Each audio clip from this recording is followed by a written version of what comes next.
Ooh, what's going on, ladies and gentlemen? My name is Darku, and in this video we'll be going over the alpha raid fight against Golurk.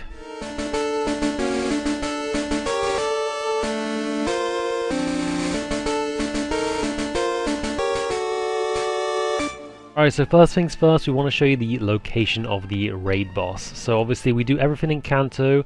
Obviously a lot of people are going to Johto as it's a lot easier to get to the ruins of Alph instead of the Kanto one. But we are at the top of the Elite Four and we're just going to walk down a little bit here. And we're going to go through the cave, we're going to pop a rappel of course. And go up the ladder over here, and we're going to have strength for this too. We're pushing at least 3 boulders, I believe. We're going to push this first one over here next to the twin fight. I'm going to get on our bike so it's a little bit quicker, pushing this rock here. I'm going to go to the top right where the extra ladder is. Just like so, and then when we're here, there's the raid fight right there. So it's not actually that hard to get to, no problems. Obviously, if you're going to Johto, Ruins of Alph, it's probably easier than this, but here is where you go in Kanto. So let's go over the basics of the Alpha Golurk then, and also go over what kind of mons you could use, how to counter it, all the abilities it uses, etc. But in my opinion, this was actually one of the easiest, if not the easiest, raid boss fight out there. So for instance, Alpha Golurk is weak to Ghost, Dark, Water, and Ice. So there's quite a few weaknesses you can use there.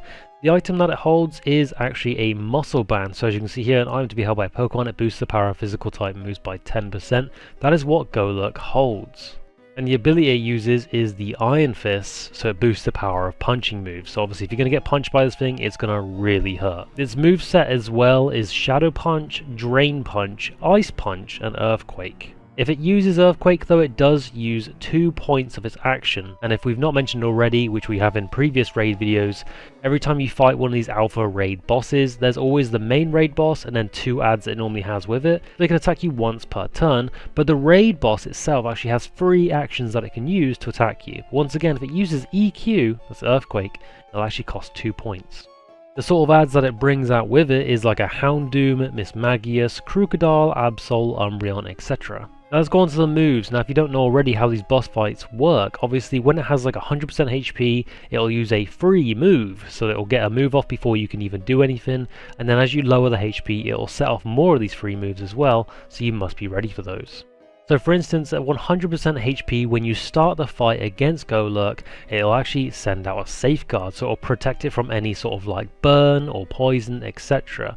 Now there is a big counter to this, of course. If you use something like Trick and you have Flame Orb on your Pokemon, you can bypass the safeguard and then give it the burn, so it'll actually remove that 10% attack from Muscle Band, etc. And it'll be amazing because it'll cut the boss's damage by half. I love that as I'm making this video, people are surrounding me as well. That is actually quite funny. At 75% HP though, it'll use Stealth Rock. Now you can counter something like this if you use something like Magic Guard on an Espeon, for example.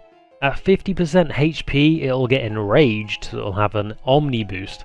So that's a +1 to all of its stats. And around 25% HP, it'll use Rock Polish, which gives it +2 speed, so it'll make it a very fast mon. So let's go over a couple of strategies. Obviously we've already mentioned at the start of the game, you can use Trick and Flame Orb to bypass that safeguard and obviously remove the 10% attack from Muscle Band because it'll no longer have it, and it'll also cut the boss's damage by half because it's a physical type moves, and when you're burnt you do obviously 50% of your damage. Now using something like the Rain or just a Rain team, Swift Swim team sort of situation here is amazing for this boss fight.